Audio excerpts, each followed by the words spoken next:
多重人格是一种心理疾病，也是解离性疾病的其中一类。根据数据统计，世界上有 0.01% 到 1% 的人患有这种疾病。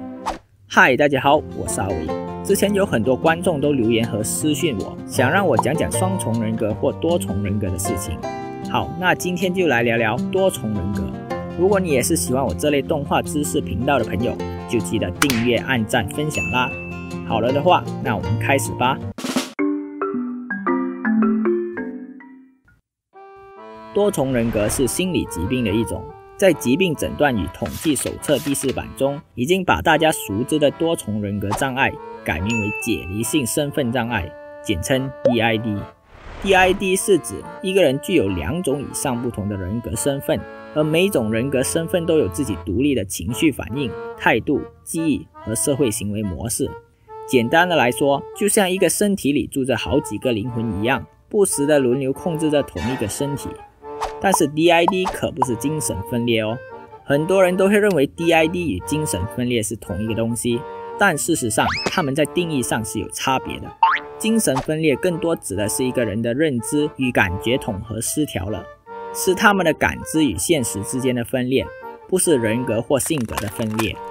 而 DID 分裂出的人格包罗万象，可以有不同性别、年龄、种族，甚至是物种，他们会不时轮流出现控制患者的行为。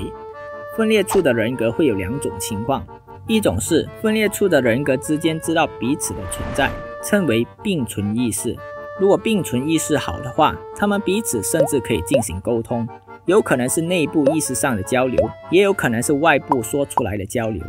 而人格之间的外部沟通，在旁人看来就像自言自语的疯子一样，但这和我上次说的自言自语是完全不同的概念哦。另一种则是人格之间并没有发现彼此的存在，这样就会导致所谓的遗失时间现象。由于副人格控制身体的时候，主人格对于这段时间是没有意识也没有记忆的，而当主人格回来的时候，中间这段空白的记忆就会遗失了。刚才明明还在餐厅吃着饭，下一秒却在游泳池游泳。那他忘记了不能从记忆里回想吗？就好像我每次找不到眼镜时，都会回想我当时是在哪里见到他最后一面。关于这个问题，我等下会在多重人格的特征中说到。还有，我对你的设定应该是没有戴眼镜的吧？没有啦，我只是想学阿弟而已。好，言归正传，虽然 DID 和精神分裂的确有相似之处，但是它们真的是2种不同的疾病，而这是很多人都会误会的一件事情哦。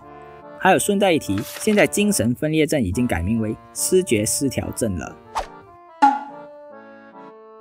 第一， DID 的表现一定是2个或以上的人格，而每个人格具有其各稳定的态度、记忆及社会行为模式。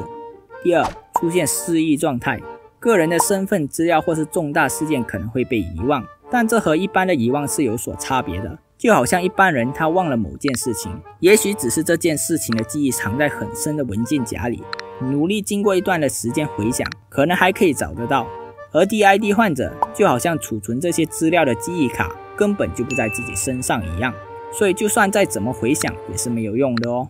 了解了。第三，病症不是由物质所引起的，这可不像是喝酒引起的那种胡言乱语的状态，或是一般的医疗物质的直接心理影响，而是某些冲击心理因素所导致的哦。那是什么因素啊？会导致患者出现 DID 的原因还是有许多争议，也没有一个定论。而比较多人认为的是与童年创伤有关，因为在童年的时候，这是人格形成的阶段。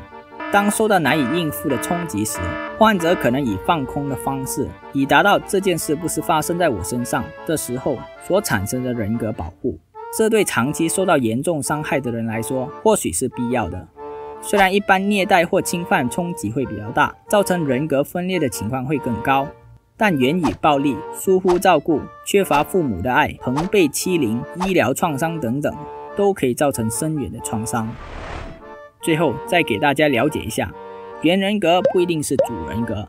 原人格的意思就是还没产生其他人格之前的原始人格，而主人格则是平常时间主要主宰身体的人格。虽然原人格通常也会是主人格，但也有因为原人格还停留在儿童时期，身体则交给会成长的主人格来管理的情况啦。另外，透过大脑的研究显示，尽管是同一个人、同一个大脑，在不同的人格脑部摄影都有不同的结果，所以这就有力的表示 DID 确实不是伪装出来的。虽然 DID 听起来好像很有趣，但对患者来说大多都是一种折磨。所以如果大家以后有碰到过 DID 患者，希望能给予他们多一点的关怀，而不是嘲笑或责骂他们啦。好啦，如果你觉得这集影片不错的话，记得在下面按个赞。如果你也觉得这集对你有帮助的话，记得分享给身边的家人朋友。最后当然是订阅和小铃铛啦，那所有好玩又有趣的小知识就会第一时间通知你咯。我是阿维，那下集见。